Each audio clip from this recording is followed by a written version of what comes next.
Uh, Travis Griffith, this police chief here in San Angelo. Thank y'all guys for coming out and appreciate the media. You guys do a great job of informing our public, so that's one of the things we want to talk about today. Yesterday, July 23rd, 2025, at about 10 p.m., officers from the San Angelo Police Department were dispatched to the area of Roosevelt Street and Rio Concho Drive. It's kind of on the east part of our town. In regards to a motor vehicle accident, is what was originally reported to us.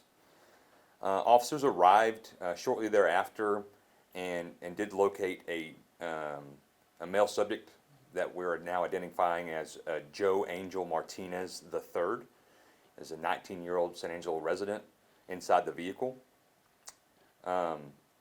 He was suffering from a gunshot wound, which caught us off guard, and that initial response was an accident.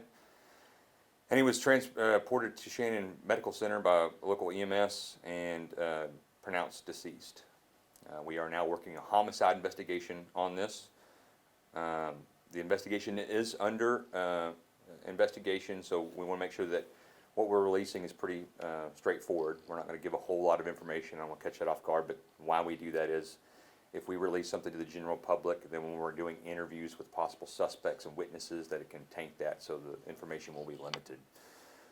I do ask that if you have any information about this, if you're watching this and you know something about the case and you don't really want to get involved, to contact Crime Stoppers. That number is 658-HELP. That's 4357, 658-HELP. It's anonymous. No one will know who you are, and you can provide that information to help any information on it.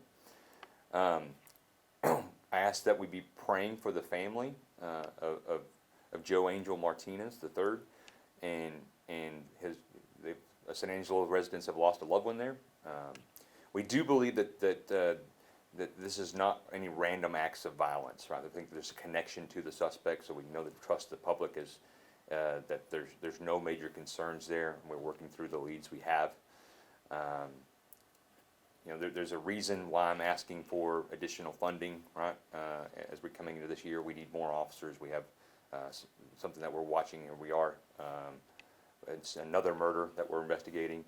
So we're making sure that we're trying to put all available resources that we have and trust in the public to know that one thing that we've been able to fight back 100% on is violent crime, and I believe we have some of the best investigators around, and I think we're going to find justice for this victim. And with that, I'll take any questions.